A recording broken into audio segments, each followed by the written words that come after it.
Dear students, Assalamu alaikum. Today we will study about digestion. What is digestion? Why digestion occurs in our body and how digestion occurs?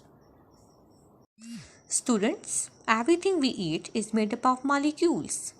हर वो चीज़ जो हम खाते हैं वो molecules पर मुश्तमिल होती है.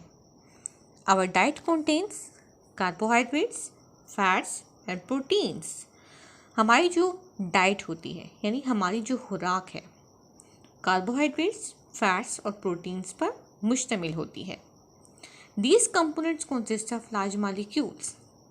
ये तमाम कंपोनेंट्स यानी कार्बोहाइड्रेट्स, फैट्स और प्रोटीन्स लार्ज मॉलिक्यूल्स पर मुश्तमिल होते हैं.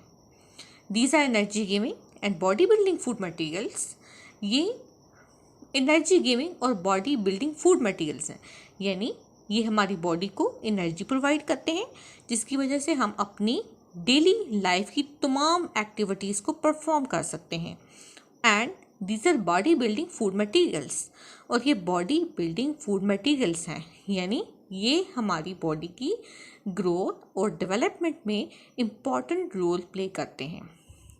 यानी इन कंपोनेंट्स को जिनको हम अपनी फूड में इस्तेमाल करते हैं इनसे हमें एनर्जी भी मिलती है और हमारी बॉडी की ग्रोथ और डेवलपमेंट भी होती है. So they have to be taken to every part of the body by the blood. लिहाजा जब हम ये फूड खाते हैं तो ये हमारी बॉडी के लिए बहुत नेसेसरी है कि हमारी बॉडी के हर एक सेल तक ये फूड पहुंच जाए.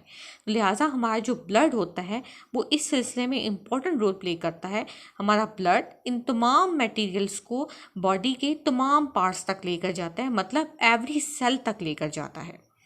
As these components consist of large molecules of food, so it is impossible for them to enter the blood. जैसे कि जो कंपोनेंट्स होते हैं ये लार्ज मॉलिक्यूल्स पर मुश्तमिल होते हैं इस लिहाजा इनके लिए ब्लड में इंटर होना इम्पॉसिबल होता है. तो इन कंपोनेंट्स को हम लार्ज मॉलिक्यूल्स कहते हैं. अब नेक्स्ट है स्मॉल मॉलिक्यूल्स.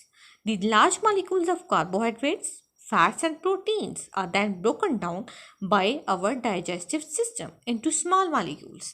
ये जो लार्ज मॉलिक्यूल्स होते हैं जिनके लिए हमारे ब्लड के अंदर शामिल होना इम्पॉसिबल होता है मतलब हमारे ब्लड में शामिल होना और बॉडी के तमाम सेल्स तक रीच करना इन लार्ज मॉलिक्यूल्स के लिए इम्पॉसिबल होता है. तो ये जो लार्ज मॉलिक्यूल्स हैं कार्बोहाइड्रेट्स, फैट्स और प्रोटीन्स के हमारा डाइजेस्टिव सिस्टम इनको स्मॉल मॉलिक्यूल्स में ब्रेक कर देता है. फॉर एग्जांपल स्टार्च जो कि कार्बोहाइड्रेट है ये ब्रेक होता है by our digestive system into glucose and other simple sugar units. For example maltose. Starch एक लार्जर शुगर यूनिट है यानी ये काफ़ी सारे शुगर यूनिट्स पर मुश्तमिल होता है. ये एक कार्बोहाइड्रेट है यानी ये लार्ज मॉलिक्यूल्स पर मुश्तमिल है. हमारा डाइजेस्टिव सिस्टम इसको ग्लूकोज में और दूसरे सिंपल शुगर यूनिट जैसे कि माल्टोज वगैरह में कन्वर्ट करता है. इस तरह से ये हमारी ब्लड में शामिल होकर बॉडी के डिफरेंट सेल्स तक पहुंच सकते हैं. सेकंड, प्रोटीन्स हमारे डाइजेस्टिव सिस्टम की मदद से छोटे यूनिट्स में यानी छोटे मॉलिक्यूल्स में कन्वर्ट होते हैं जिन्हें हम अमाइनो एसिड्स कहते हैं. यानी प्रोटीन्स हमारे पास पॉलीमर्स हैं, लार्जर यूनिट्स हैं एंड अमाइनो एसिड्स हमारे पास मोनोमर्स हैं, स्मॉलर यूनिट्स हैं. तो लिहाजा जो प्रोटीन्स हैं ये लार्ज मॉलिक्यूल्स हैं. ये हमारे डाइजेस्टिव सिस्टम की मदद से अमाइनो एसिड्स यानी स्मॉल मॉलिक्यूल्स में कन्वर्ट होते हैं और ईज़िली हमारे ब्लड के थ्रू ये बॉडी के सेल्स तक पहुंच सकते हैं. Third, fats. हमारा डाइजेस्टिव सिस्टम फैट्स यानी लार्ज मॉलिक्यूल्स को फैटी एसिड्स एंड ग्लाइसरोल्स जो कि इसके स्मॉलर मॉलिक्यूल्स हैं उनमें ब्रेक कर देता है. तो इस तरह से ये ब्लड में शामिल होकर बॉडी के डिफरेंट सेल्स तक रीच करते हैं. Digestion. Definition: The process of conversion of large and complex food molecules into small and simple food molecules is known as digestion. वो प्रोसेस जिसकी मदद से लार्ज और कम्प्लेक्स फूड मॉलिक्यूल्स स्मॉल और simple food molecules में convert हो जाते हैं, इस प्रोसेस को डाइजेशन कहा जाता है. Process of digestion completes in two ways. First, mechanical digestion. Second, chemical digestion.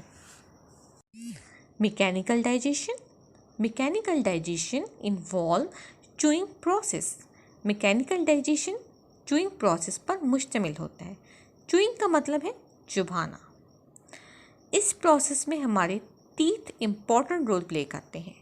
जब हम कोई भी फूड अपने माउथ के अंदर डालते हैं तो टीथ इसे चू करना स्टार्ट करते हैं, मतलब इसको छोटे छोटे पीसेस में कन्वर्ट करना स्टार्ट कर देते हैं. इस प्रोसेस को हम चुभाना कहते हैं और ये जो हमारे पास प्रोसेस है इसको मैकेनिकल डाइजेशन कहा जाता है. यानी डाइजेशन हमारे माउथ से ही स्टार्ट हो जाती है और जो डाइजेशन हमारे माउथ से स्टार्ट होती है by the action of our teeth is known as mechanical digestion.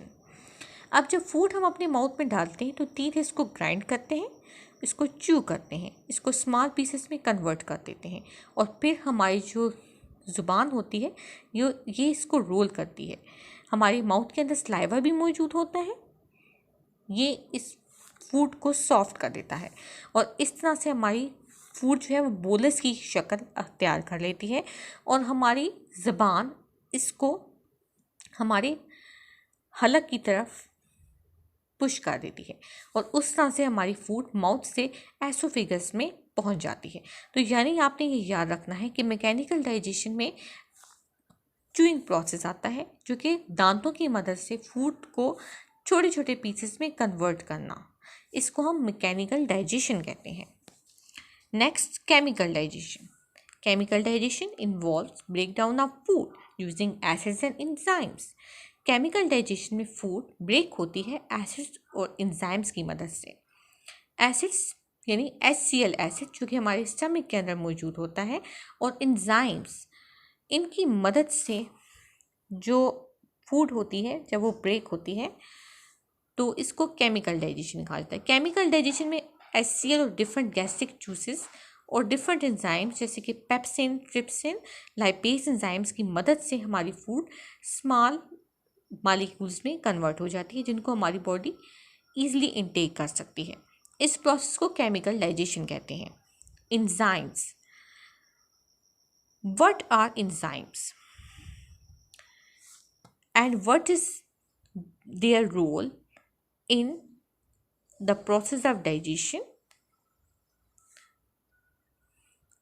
Enzymes actually speed up chemical reactions. Enzymes chemical reactions को स्पीड अप करते हैं, यानी ये केमिकल रिएक्शंस को जल्दी से परफॉर्म करवाने में हेल्प करते हैं.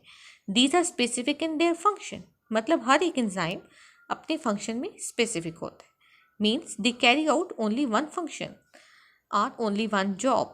हर एक एंजाइम सिर्फ एक ही तरह का फंक्शन या फिर सिर्फ एक ही जॉब कर सकता है. For example, pepsin enzyme only break down proteins into amino acids. अब जो पेप्सिन एंजाइम होता है जो कि स्टमक के अंदर मौजूद होता है, इसका काम सिर्फ प्रोटीन्स को अमाइनो एसिड्स में कन्वर्ट करना है. इसके अलावा ये कोई दूसरा काम नहीं करता. मतलब हर एक एंजाइम अपने फंक्शन में स्पेसिफिक है और हर एक एंजाइम अपनी स्पेसिफिक जॉब को ही परफॉर्म करता है. इसी तरह lipase enzymes break down fats into fatty acids and glycerol.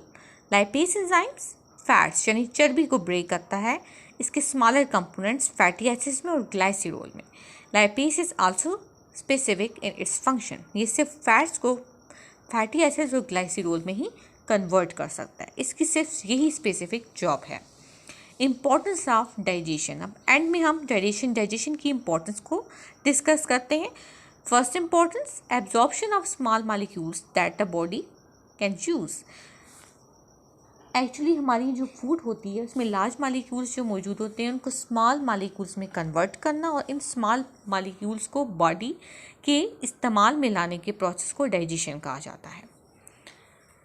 यानी इन स्मॉल मॉलिक्यूल्स को बॉडी इजीली इनटेक कर सकती है और इस तरह से बॉडी की डेवलपमेंट भी होती रहती है, उसका ग्रोथ प्रोसेस भी कंटिन्यू रहता है।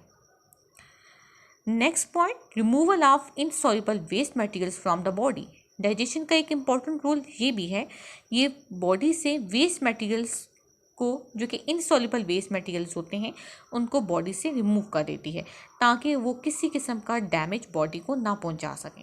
यानी जो यूज़फुल सब्सटेंसेस हैं वो इंसान की बॉडी का हिस्सा बन जाते हैं और वो सब्सटेंसेस जो कि वेस्ट मटेरियल होता है वो बॉडी से रिलीज़ हो जाता है थ्रू एक्सक्रीशन प्रोसेस। यानी इस सारे मैकेनिज्म में डाइजेशन का एक इम्पॉर्टेंट रोल है। ये बॉडी के इस्तेमाल के लिए सब्सटेंसेस को जो है वो डाइजेस्ट करती है